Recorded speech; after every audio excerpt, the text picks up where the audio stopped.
my choices. But why I do what you do, and finally in depth, how you do what you do much better. Yeah. Fine. Yeah. So, Pal, you can start it off. Yeah. 30.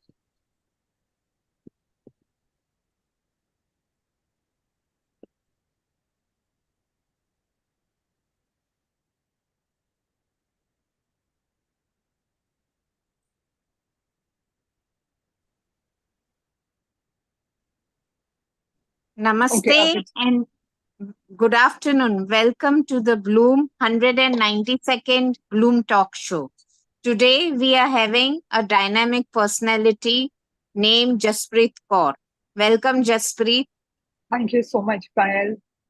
So, Jaspreet is a corporate consultant, and I have a long list of introduction for her, but I'll appreciate she can tell more about herself. And we have a co-host today, Abhijit Sansgiri, who is a co-founder and CFO of Bloom. And shortly, Mr. Deepak Khemani will be also joining us, who is also one of our co-founders of Bloom. Excellent.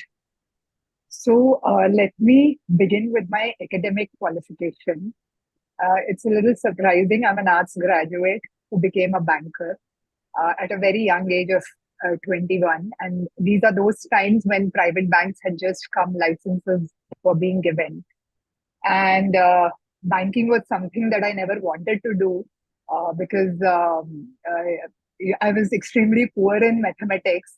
To me, it took about 7, 8 years to learn that 2 lakhs has 5 zeros and not, 6 zeros. 2 lakhs, 20 lakhs, and 20 crores. I always got lost in those zeros, but it happened.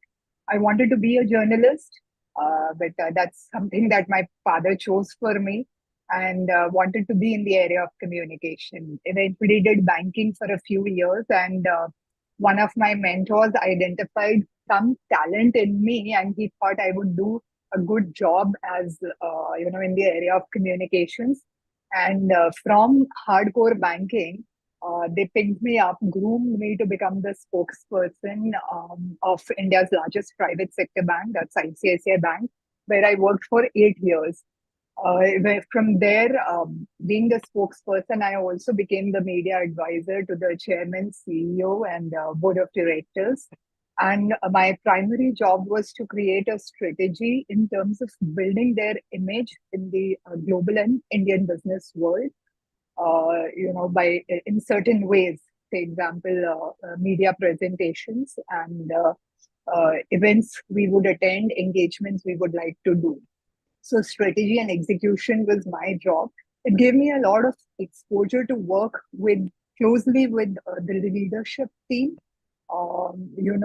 Be with them practically 8 hours of the day, or sometimes even beyond that.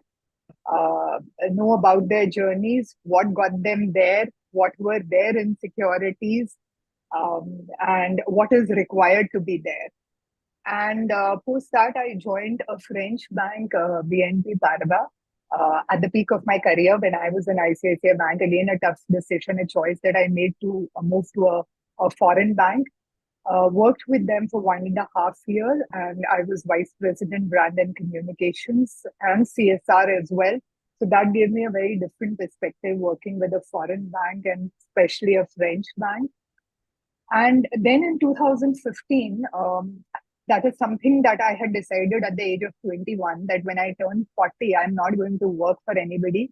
I'm going to work for myself. And, hence I got into banking. This was the commitment that I took from my father. But father was not there at 40. I still stuck to my commitment that at 40, I don't want to be working with anybody. And I took this risk of leaving a high paying job and a successful career and starting on my own as an image consultant, as a corporate trainer. Of course, I started as an image consultant, and then I realized there were a lot of things that I could do with those skills that I had. And yeah, it's been 7, 8 years, 8 years, close to 8 years in the business now. And I work with individuals in different age groups. I work with corporates in different areas. So during the course of the discussion, I'm going to share about it. And my last, I always say my new baby is Minerva, which is a networking community that I have built about 2 years ago. And now I'm putting my energies in growing Minerva. So, in short, that's about me. So you have a varied career from ICICI Bank to BNP Paribas, and now as a coach and a trainer. So from the corporate world to now dealing with more of the individuals and I believe the mid-sized MSMEs or the entrepreneurs. What is the change you see in the approach? What is the change I see in The the approach? work approach of these people and a corporate approach. Okay. So that's an interesting question. So let me take it like this. When I was in the corporate sector, I have seen banking evolve. So I started working in 1997, and I worked with Bank of Punjab, then which later got merged into HDFC Bank, and then I worked with HDFC Bank also, and then I worked with a German bank, Deutsche Bank, Kotak Mahindra Bank. So these were small tenures, but a large part of my career was with ICICI Bank. So I realized with large corporates, uh, it is up to you. How do you make a place for yourself in an organization where you have 50,000, 80,000 employees? There's a structured way of doing everything, structured way of training people. So there is no personal attachment people will have with you. You have to perform. Okay. And if you are performing, the leadership team will identify you, they will help you grow, they will groom you. But there is a lot that you have to do by yourself. The support system is there, but now when I work with the smaller companies, the mid-sized companies, and there's a reason I chose to work with them. In the beginning of my business career, when I approached large corporates, I realized it's quite a struggle to get inside them. Right? It could be 1 year of continuous follow up. So I didn't want to waste my time and energy following up with anybody. They have to see value in what I provide. And I realized the mid sized corporates, the smaller companies, they wanted to grow. Hence, they were seeing the value I was bringing in terms of working with a larger organization. So, the value is number one, having worked closely with the leadership team, I could groom or I could, help the leadership team evolve in the smaller companies in terms of helping them set goals, vision, time management, a lot of things which would help them build their own company. And with employees, the training part of it as to why it's important to align yourself with the vision of the company. uh, when the company grows, how do you benefit out of it? It's very important. You have to also get attached to these things. It can't be transactional that I'm doing my work and I'm getting paid for it. So I think in smaller companies, this messaging is a lot more easier because there are lesser employees, and a trainer can work with small groups. Now I give the structure to these companies that don't give me 25, 30 people in one room and tell me do a 1 day session. I said I want to meet these people every week, and I want a smaller group, maybe a 5 member group or a 8 member group where I have personal engagement with them.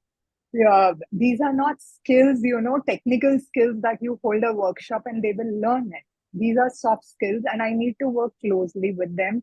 Each individual has their own challenges, and the results are quite different. I mean, now I have seen there are employees who walk up to the management and say, why have I not been shortlisted for her program? Why are my colleagues getting trained? Because they see the difference. And the difference is because, there is more involvement. Yeah, so there is more acceptance in the leadership team to my ideas, which I think is a little difficult in the larger corporates. Yeah, so I completely agree, but Now, in hindsight, or maybe with your experience, with whatever knowledge you have gained working with various banks, and then on the soft skills, and as a Yeah. trainer and as a coach, if these skills were there when you were in the corporate job, how would it have helped maybe you or anybody else? So I will tell you now, they were not there. Let me tell Yeah. you that. I have done several mistakes after mistakes. There have been times when I have been denied promotion.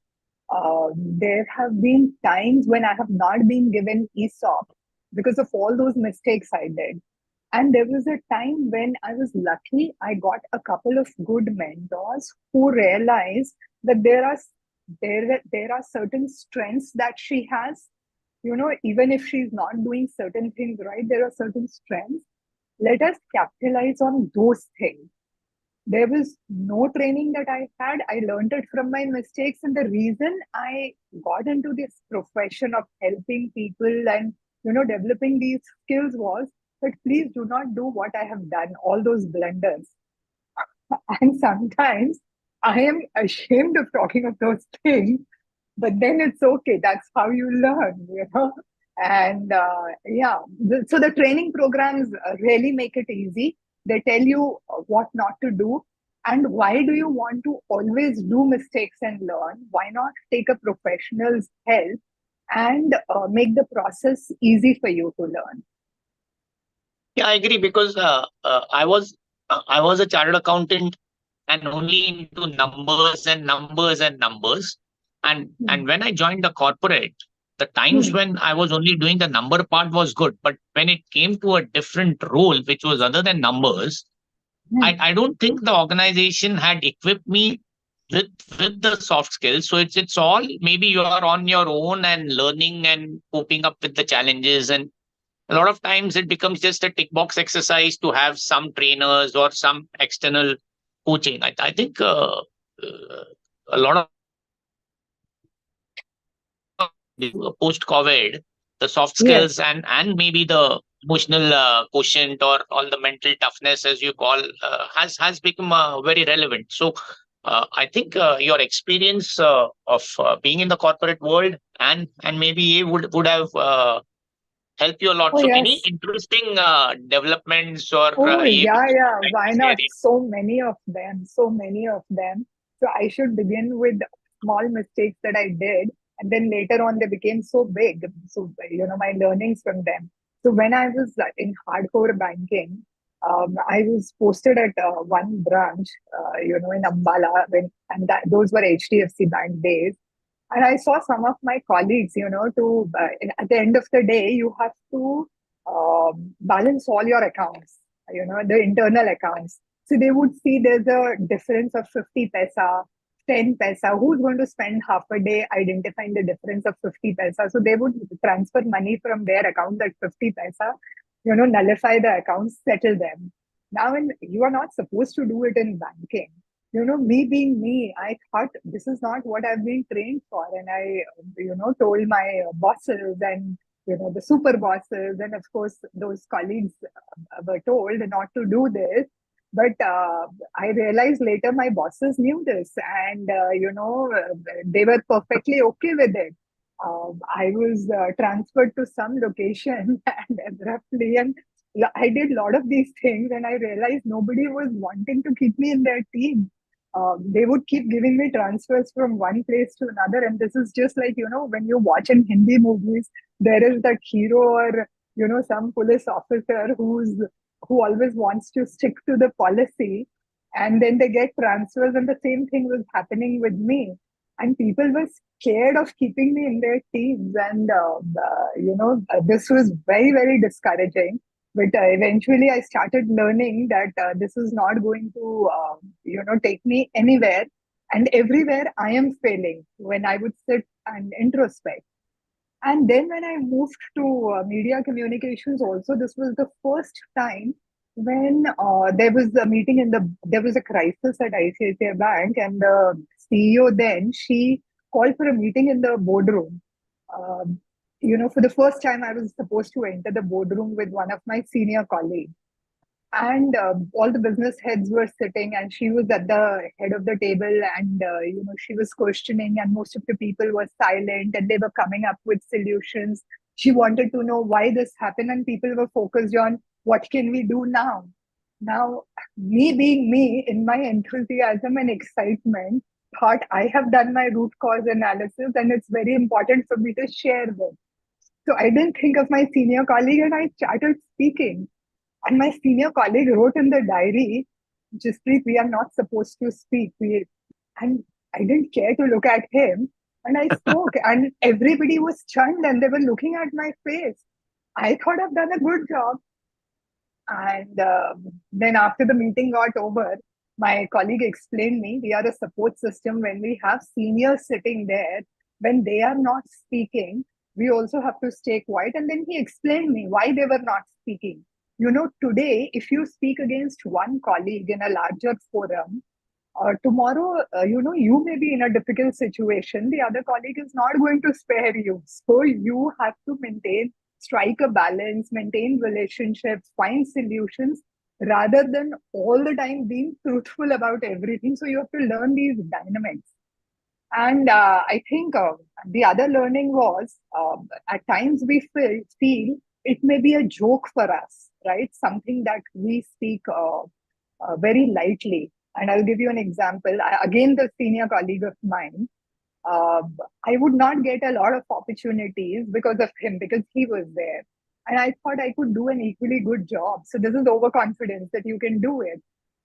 And, one day in front of everyone, I said, till the time he's there in ICICI Bank, I don't think I will get to do these things. For me, I said on a lighter note, but he took it seriously. And, I got this feedback when he was leaving. He said that, I felt very bad about it, and hence I'm leaving so that you get more opportunities.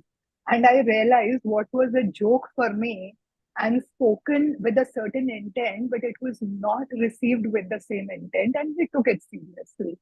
So small incidents, but yeah, it's very important to, take feedback from people. And I have been the one who's been continuously taking feedback. Believe me, it takes a lot of courage to stand up, get evaluated, get judged, get yourself criticized. But one thing I've learned is there is no better way of growing unless you don't take feedback from people. And that's what I tell my clients also, that take it with a pinch of salt. Think you are lucky, you are blessed. People are giving you feedback, and take it with the right spirit and see how you grow.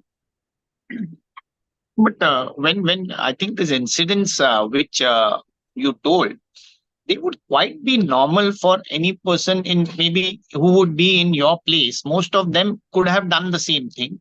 Is it not something that when you are now in corporate communications or maybe in learning and development, these are the softer skills which one should tell on how you go about things or what are the corporate etiquettes you should learn. So, Yes.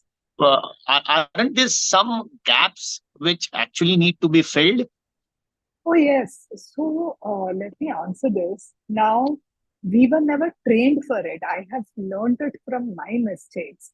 So that Yeah. is why I say there is an opportunity. You have an option. You may keep doing mistakes for 10 years, and I have done all of them. You may keep doing those mistakes, and then you learn and you grow. Why would you want to waste that time? Why will you not seek a professional help? There are times when companies don't want to invest in these kind of trainings.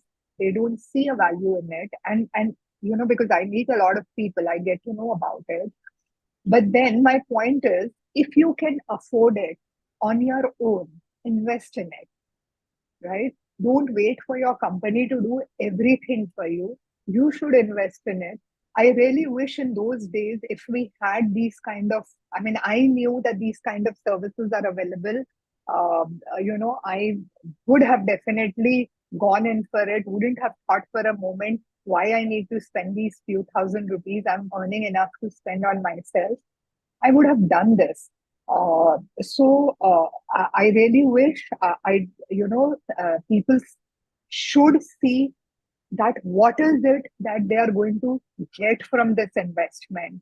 And in fact, times have changed. You won't believe, now I have a lot of government officials come to me. I mean, especially the young ones who have cleared not the UPSC, but the state level exams, and they join as assistant commissioners and so on. I have academicians come to me. So people from diverse walks of life, when they come to me, they tell me these things that, today I'm an assistant commissioner, I'm going to be a deputy commissioner, and sometimes even today I have to engage with MLAs and MPs and IAS officers. So I find it very hard because we've not been trained for it to deal with public. We've cleared exams, we've learned the technicalities.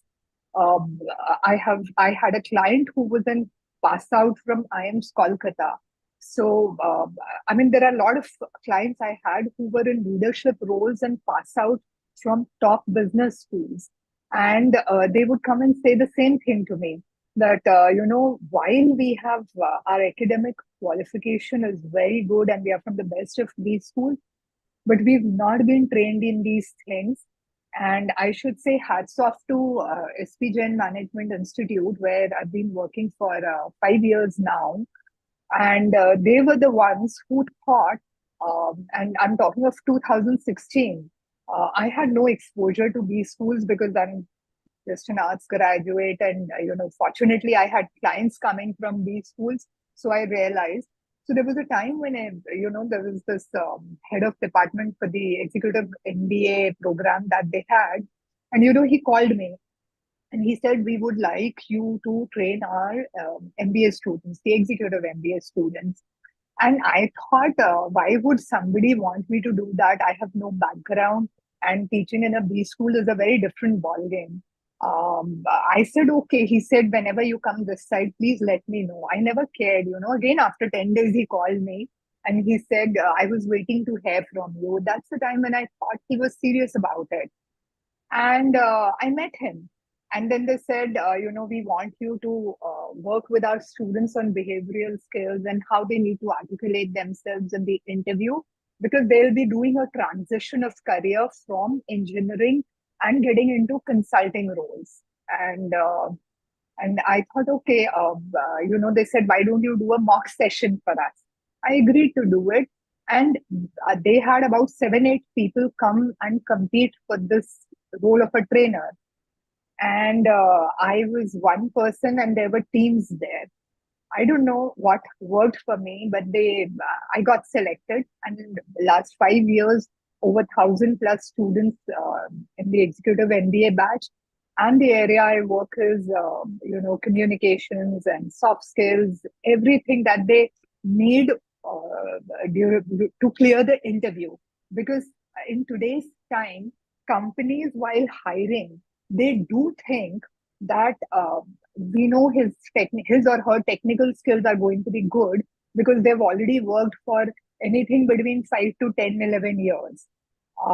But are they good to lead teams? Would they be good with clients? Are they expressing certain, traits, leadership traits when they are being interviewed? So yes, I think not even companies, but the B schools also, they've become aware that these things are important.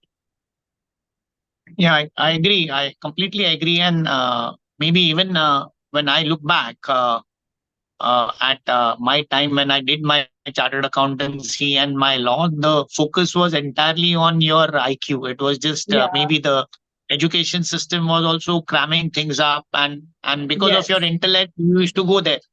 As you said, so Brenda was here. She's training people on how to actually crack the interviews or something. So that was just missing. So you just there, you just went blind. Then whatever you did, you applied, and then you had to figure it out for yourself. How you navigate the system, how you make your own Yes. presentations, or how you the rapport building, or maybe trust. It was basically your own culture of integrity or something which comes natural, and you go ahead. So how to actually develop an organizational culture, or maybe what you're Oh, doing. yes. That I think those skills.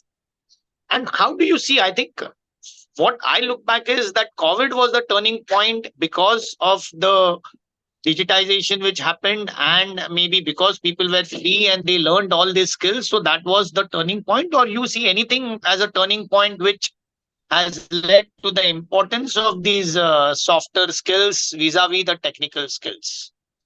Okay. I would say two things. Of course, COVID has been a turning point for a lot of people, especially the ones who were losing jobs. And I did, even during COVID, I was working 14, 15 hours a day online. So, business wise, definitely. But my own analysis has been there are two ways, you go to a dietitian, a nutritionist, when the doctor says you are a borderline sugar patient, you need to work on your diet.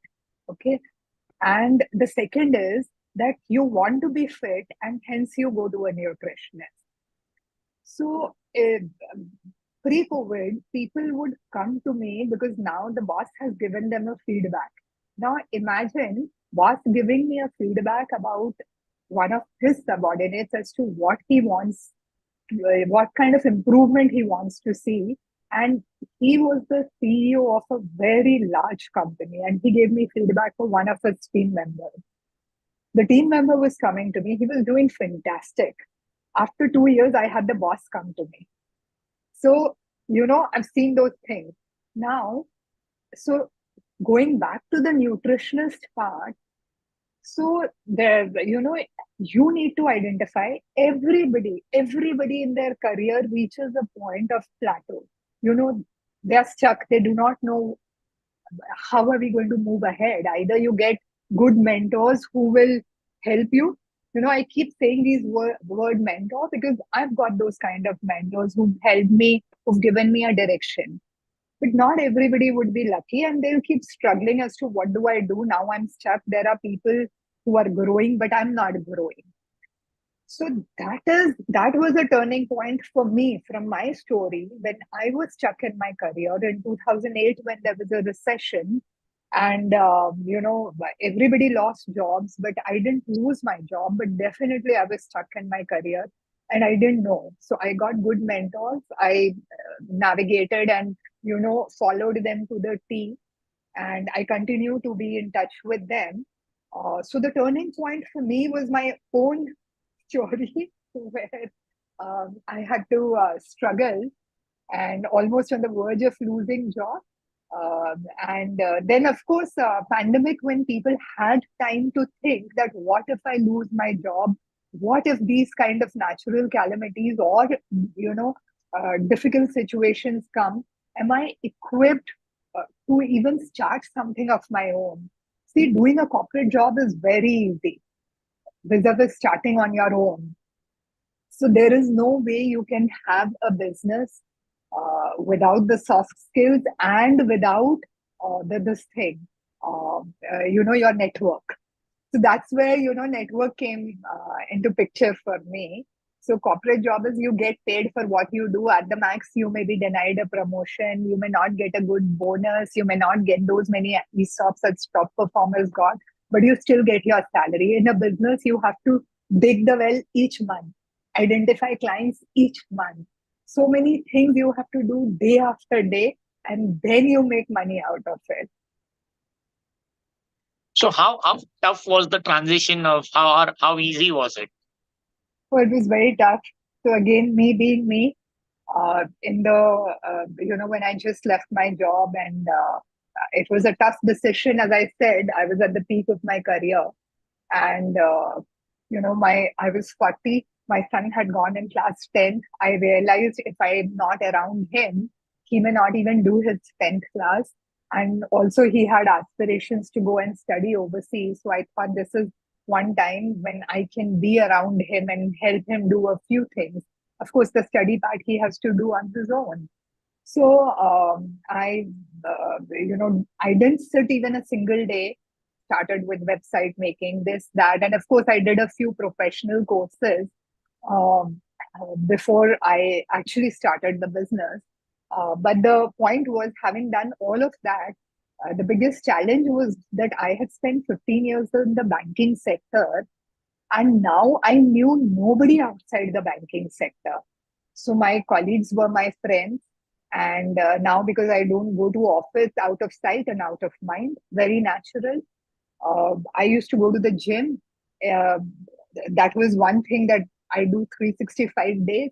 So 6 o'clock go to the gym, 7:30 get back, 8 o'clock leave home, get into your car, and then you are in the office. I mean, life was so systematic. There was no change in it.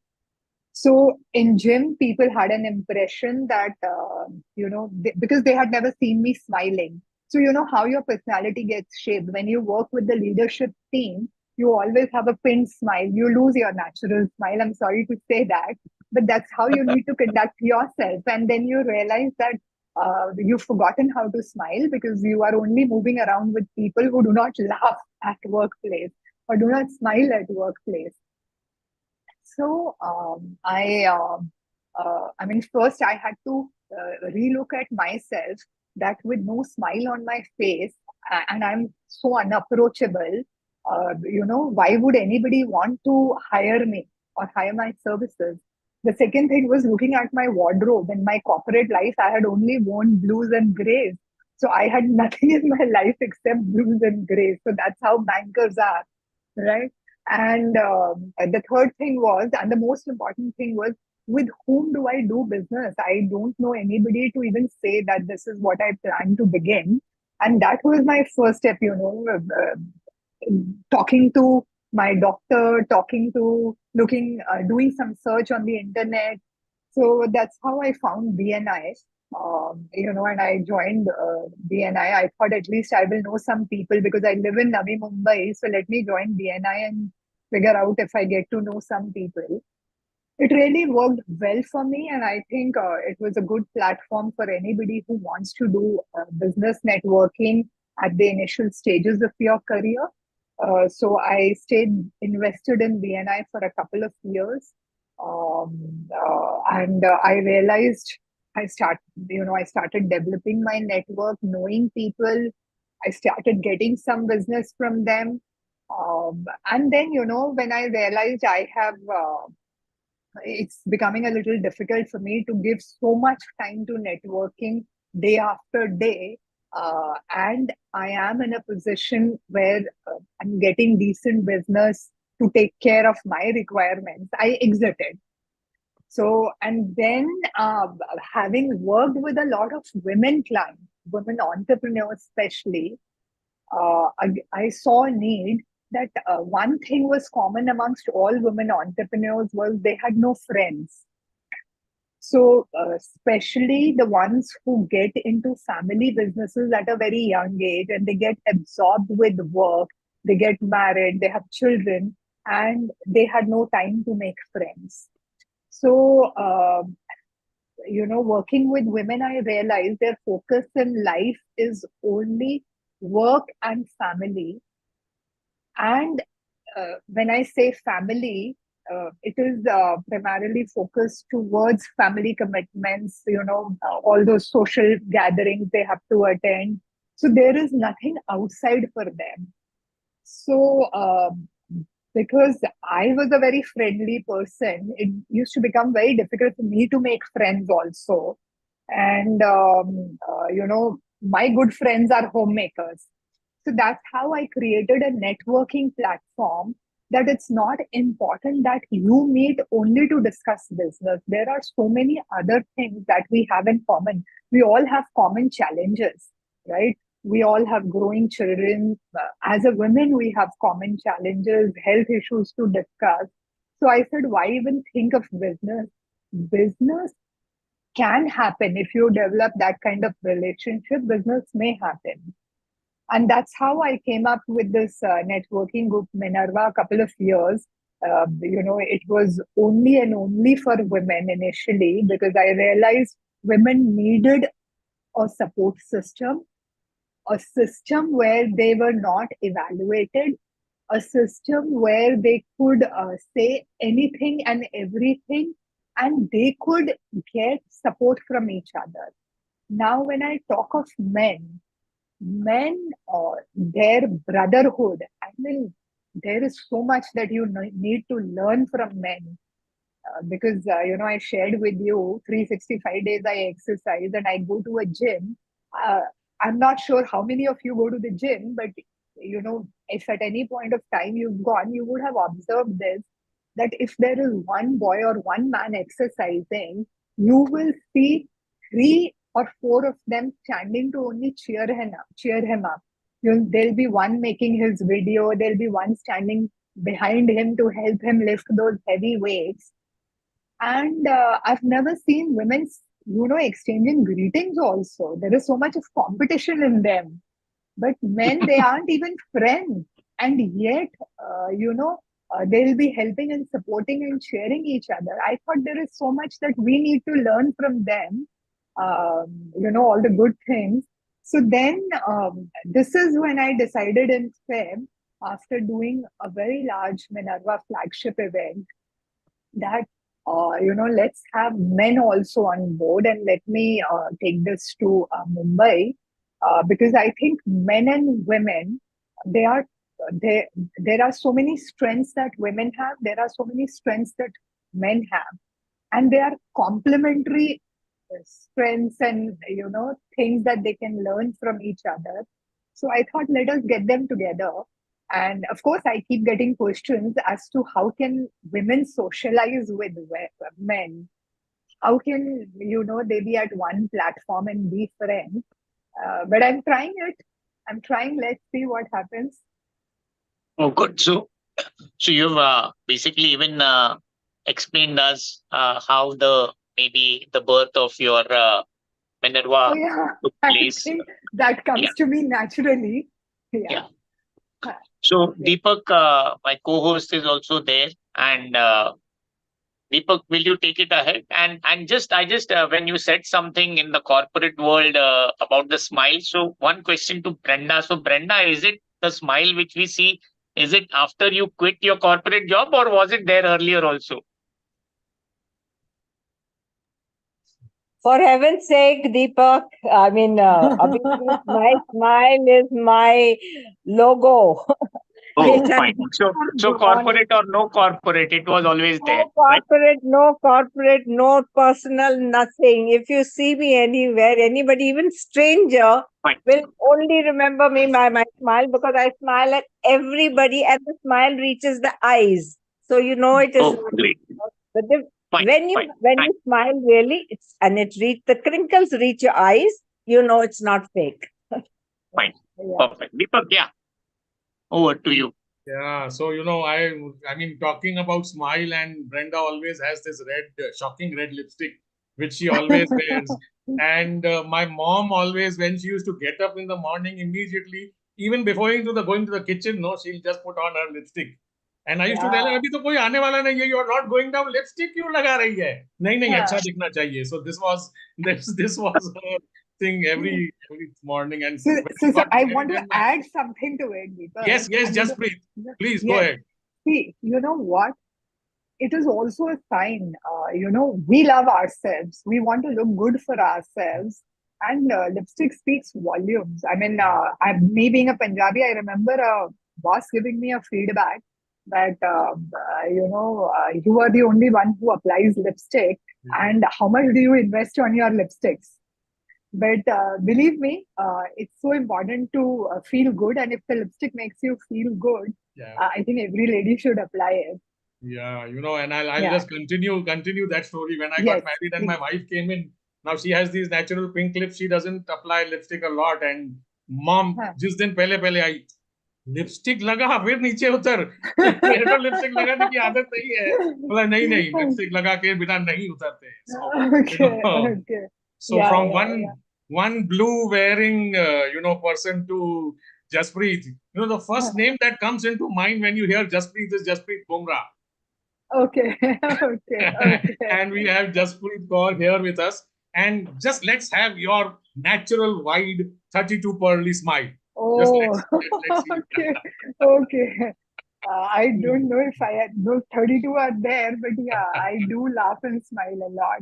Yeah. But I'm so happy to see you, and everybody I've seen on the screen is smiling. So yeah, Yes. So yeah, I mean, I got caught up. There was a society meeting. Otherwise, I'm the I one who understand. always introduces the program that this is our 190-second non-stop episode every Sunday. We've been doing this online and Yes, offline. And yes. thank you for joining us. Thank you for taking the time out. Thank you for having me here. Yeah. So Deepak, just one year because you were late. So there's one year where I would ask her, and you can continue from there. Is you Please. talked about networking. Yeah. So how important is networking in today's world, especially Okay. when you said BNI? And there was one question because uh, Neeraj Shah was one of the key in Yeah. BNI. We know him quite Yes. well. And Right. one, you said BNI is very good at the initial stages. So is it that yes, up to a level you network, and then it's when you have a sizable, it's about the time investment or something. So I just wanted some name. And Deepak can also add on that. Yeah. Deepak, let me hear from you also, and then I will answer this. Being an active BNI member, knowing Neeraj Shah on a personal level, he's a very dear friend. I just Right. want to add something to what Abhijit said. Yeah. In a networking platform, there are some niche categories. There are some categories which will give you business, which means Right. if you are some sort of one service provider which everybody needs or everybody wants, clearly some business is going to come to you. Right. Bigger the group, bigger the connections, bigger the network.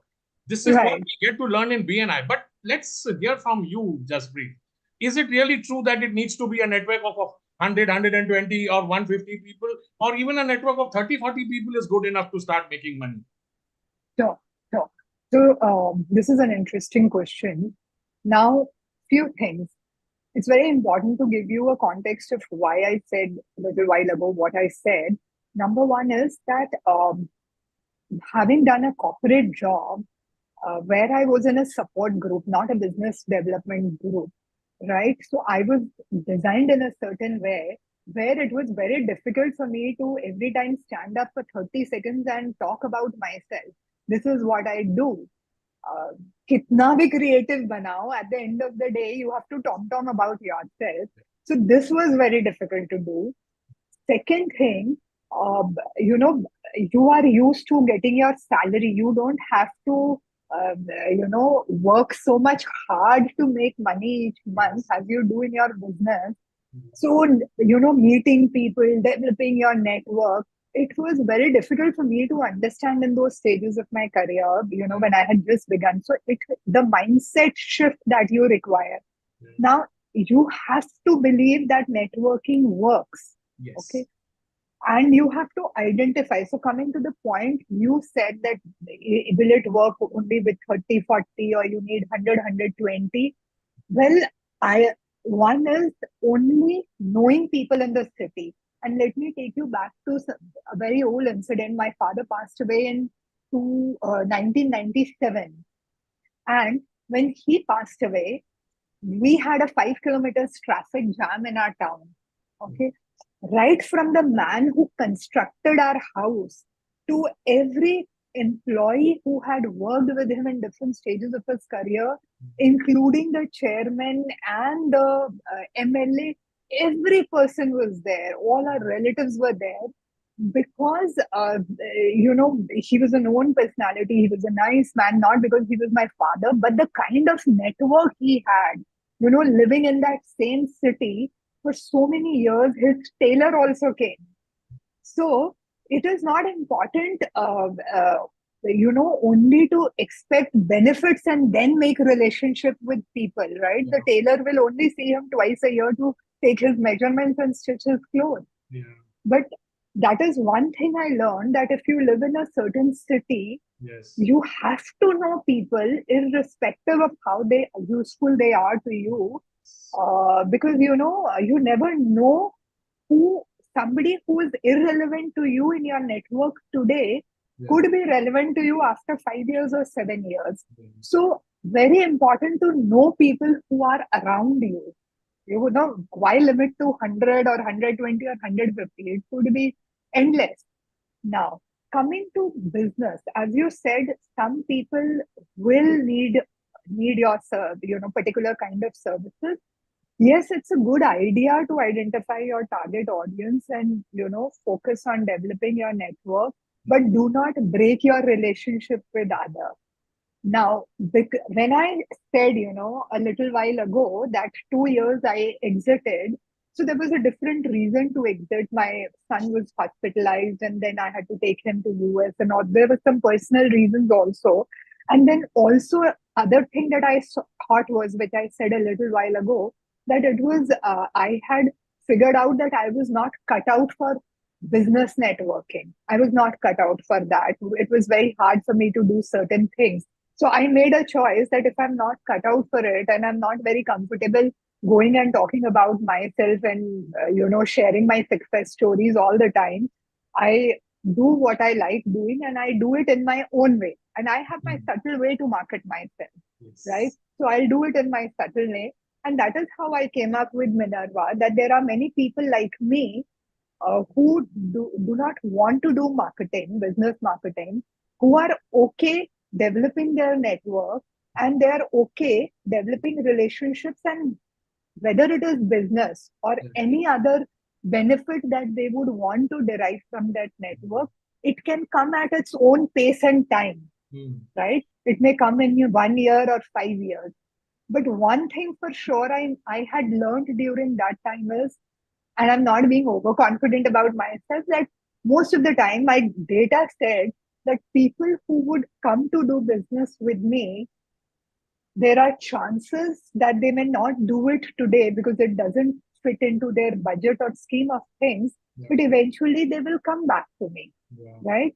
So let me wait for that time, and people have come back to me. So you have to know yourself. What is my personality type? What am I comfortable doing? Make those choices. So I made that choice for myself that I'm okay to exit because I'm not a right fit. And then I answered the second part of your question. Why do you need a network? How much? And so on. Yeah. You go and meet a lot of these gurus and coaches, and everybody tells you, salary is what they give you to give up on your dreams. You should be in business. You should be an entrepreneur. You should launch a startup. Work at your own pace. Work at your own time. वो सब तो ठीक है, लेकिन वो जो घर में फर्स्ट को जो सैलरी आती थी, उससे जो घर चलता था, उसका क्या होगा? And you touched upon that. And since you started out as a woman-specific networking place, how easy is it for a woman to give up a job? And I want your answer for these two conditions. One, if she has a husband who's already making money, either having a cushy job or probably in business, clearly that is easier. Or you don't have somebody else in the family who can take care of those daily expenses. Then what point do you decide this is a point I want to give up, or you give up and saying, आगे देखा जाएगा? Okay, very nice question. So you need to have a plan. Okay, it can't be an emotional decision. Now, it's very important. When I said there are certain choices we need to make in life, I'll give you an example. This was when I was in class 10. My father was an engineer. He wanted me to, in our times, you will know it, we are from the same times. Either you become an engineer or you become a doctor, right? There was nothing else that our parents knew. And, I told him, I failed in mathematics in class 10th, and I told him I can't become an engineer. But he was a little, he was insisting that you take up that. But, the final thing was that I sat at home. I did nothing for 3 months. I did not take any admission anywhere. So my father realized that my daughter is stubborn like me. And, I'm tired of seeing her at home for 3 months now. And he said, go wherever you want to go and do whatever you want to do. Eventually, he had to give up, right? So he gave me, it was difficult for him to give me an option of making my choice. But I think I did certain things right during those 3 months that he gave me an option, and I made my choice of studying arts. I made my choice not to study after graduation because I realized that I can't study. I'm not cut out for academics and higher education. And I realized these are certain strengths I have, and I need to pick up a career around it. Okay. Now, of course, the first choice, because I had taken all my decisions by myself, I made my father happy by getting into the banking industry. This is the only thing I would say I have done to make him happy. The rest, all things have been my choices in my life. And then, when I was supposed to get married, I would realize that when, those marriage alliances come, there are instances when people want to know your salary also, Yeah. right? And I would say, why would a man want to know my salary to marry me, Yeah. right? Even today, my husband does not know how much I earn, even though he wants to know and there's a desire for him to know. He never knew what I earned in my corporate job and how much I earn in my business, right? But these are some difficult choices that I made, that I want to do this now. Yeah. I'm giving you a context Yes. to answer this point, that when I decided to get into business, it was something I had decided at 21, and I made my husband aware of it, and that 40 I'm going to leave this. Yeah. So my plan was, I prepared myself. I took certain trainings while I was in my job. I made some savings which would help me take care of finances, even if I don't earn anything out of my business in the first 1.5 years. And the plan was to start the next day. Today, if it's my last working day, I should have something of my own to work on, a project of my own to work on the next day. So these can't be emotional decisions when you have financial commitments and you have a child at home who's aspirational. Yeah. So you need to plan and then do it. But Yes. let me share one more experience. So my husband asked me, so far, the way finances were structured, I would do the household expense and he would do the savings and insurance payments and planning vacations and all of that. Yeah. So he asked me that when will you start doing, how many months do you want me to take charge of the house expense? So I said 6 months. He said, how much do you want me to give you? I never told him, and I'm talking of 2015. I never told him that the house expense was 1.5 lakhs then, because we had driver, we had help staff at home. My son used to go for lawn tennis classes. He used to study in an international school. So many expenses. And he's a Gujarati. He would have killed me for spending 1.5 lakhs, but he never questioned me because he never knew what my salary is, right? Everything was being taken care of. So he asked me, how much money do you need for house expense? I could have never said 1.5 lakhs. I ended up saying 50,000. I should be able to run the house in 50,000. And 2015, and today is 2024, I still get 50,000. Okay. It has not gone to 51,000 also. But imagine how much inflation has happened. So 1.5 lakhs has come up to, several lakhs because my son is studying overseas. So I all the time have been covering up that gap. And last month, he also asked me, why do you need 50 lakhs to run the house? A kitchen can only be run in, say, 25,000. But I've never had the courage to tell him that you can't run such a big system in 50,000 rupees. Yeah. Yeah. So Deepak, just to interrupt, is your husband watching this show? I think he No, would know this. no, not at all. Not at all. And, men usually think, why do women need to go to a salon? Why do they need a hair color? Why do they need cosmetics? They can't relate to all these things. But Yeah. women have their expenses, and I think you can't depend on your husbands for that. You have to earn that. There are certain things you need to earn in life. Yeah. We need Yeah. more husbands like yours. Those who do not ask their wives how much they make before getting No, into an no, alliance. no. I think you need stronger women, because it's not that he's not asked. I'm being asked this question every month. It's just I have learned with my soft skills. I have learned how to handle it diplomatically. You know, Punjabi and a Gujarati fusion, dokla with chole bhature. I mean, what happens in the kitchen and what food gets prepared? So we have a cook who's learned multi cuisines. Because my son has lived a large part of his growing years overseas, so he can make everything from South Indian to Mexican to, and we pay a bomb to our cook, right? Yeah. But the breakfast is a Punjabi breakfast with parathas. And then the lunch is a mix of Punjabi and Gujarati. We have a Gujarati dal and a Punjabi sabzi, and we have rice and roti. And dinner is 100% Gujarati. I don't think we can compromise there. So, but yes, there is a Punjabi meal also made in dinner for my son because he can't have dhokla and pani puri in dinner. So yeah, so there's a mix that gets made. Abhijit, when is Jaspreet inviting you over for lunch? Take me also. Very soon, very soon, very soon. I just want to bring in Brenda in over here. You know, Brenda Yeah. is a job search coach and she is helping, middle level and C-suite level executives find jobs. And there is actually the job market is really, really bad.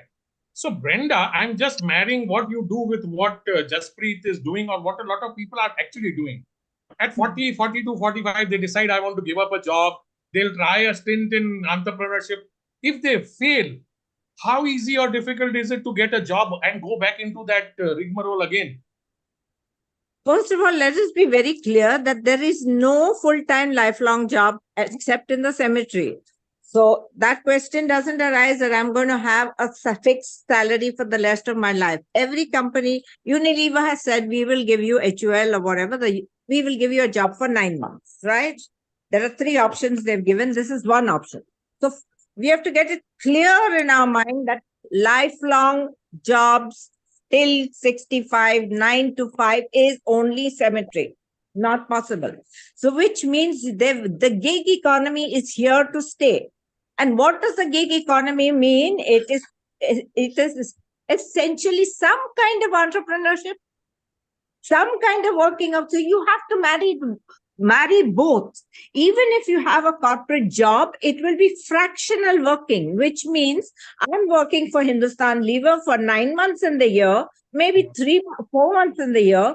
I'm working for Johnson and Johnson for 5 months in the year for whatever project. These are the scenarios we are going to see. And as we see today, the latest statistics which have come out with, I think even Raghuram Rajan has written in his book, these are government statistics. Among the youth between the age of, say, 20 to 35, the unemployment percentage is 24%. These are all people who are graduates, etc. Between 20 and 25, it gets doubled to 48%. So do we have jobs? We don't have. And this is before we have not yet seen the sort of the total effect of AI, right? We're only seeing it, the tip of the iceberg. Yeah. AI will take away 100 million jobs. Yeah. Okay, 40 million new ones will come back, but they will be the higher level AI. And the people who are there currently, even I just, in these last 2 days, I have coached two MBA visiting faculty. Okay, one is from MICA, one is from an IIM. He has not the faintest idea of what to do. He is only 36 years old. He is a visiting professor at MICA. He doesn't know what his future is going to be. He has not even thought LinkedIn. And no, I don't want to be in LinkedIn. I'm not a Windy Banga, Brenda. But sorry, if you're not there, you don't exist in the market. Yeah. Because before your resume, people look at your. Yeah, so today you're a visiting professor at MICA. It may not be there tomorrow because all education will go quite a lot. AI will impact. Yeah. If the Harvards and the Stanfords are planning, what are they going to do with all their buildings? Yeah. Yeah. In fact, I'd like to add one point to what Brenda said. that the one of her clients. Hello, Yeah, Brenda go is ahead. there? Acha, Yeah. I don't know. Have we lost her? No, she's there. Acha, okay. In fact, recently, SP Jain Management Institute, they've asked me to conduct a session for about 60 people. They are these company sponsored programs, management programs, 1 year programs, which the institute runs. So it is only on personal branding, how to build your personal brand online and offline. And Hmm. these are all people in leadership roles. About 60, Yeah. for me, they are students, but Yeah. they are all in leadership roles. And I have to conduct that session in July, online and offline branding. Imagine, so that's the kind of emphasis, and when she said that if you're not there on LinkedIn, you are not there at the place where you are supposed to be, Yeah. nobody knows you. Yeah. Brenda, I get a lot of these invites to attend these conferences and programs, and they ask you to fill up a form, and your LinkedIn ID is compulsory. So if you don't share your LinkedIn ID, they don't want you to be part of the audience. Forget, being where you want to be or what you want to do. Just being Hmm. part of an audience, they want to check your LinkedIn profile out before they call you. Right. And just another statistic, 80% of Hollywood is on strike. 80% of Hollywood is on strike because all these video makers, these graphic artists, sound over artists, everything is now being done by AI. They've just been told, forget it, we can get it done by AI. We'll do the dubbing ourselves, we do the graphics ourselves, the video post production, everything can be done by AI. So 80% of Hollywood is on strike. So let me also add one more thing. So Abhijit has been telling me, I keep taking his guidance and keep talking to him. Yeah. So we've created Minerva on LinkedIn too, and he keeps telling me that Jaspreet, your people should engage, right, on this thing. But I have people who tell me two, three things. One, we don't have time to engage. Second, uh, we can't be on social media, any kind of networking platforms. Heard, Jaspreet, why do you tell us to engage? You do it, but we can't do anything. But now, with a little more matured or networkers that I have in the new group, so I'm hoping this mindset is going to change where people think that it's wastage of time, but they need to understand that if you don't develop your network, it's your loss, nobody else's loss. Yeah. I'll just tell you a downside to that. I was speaking to one person who is in the BNI membership committee, and they had a person whose membership came up for renewal. So that person Huh. was in a particular category in BNI, but on his LinkedIn profile, he was actually doing something else. So they Right, rejected his membership, saying on LinkedIn you are writing something else, and here you are coming for a different category. We don't want you. ऐसा भी होता huh, है.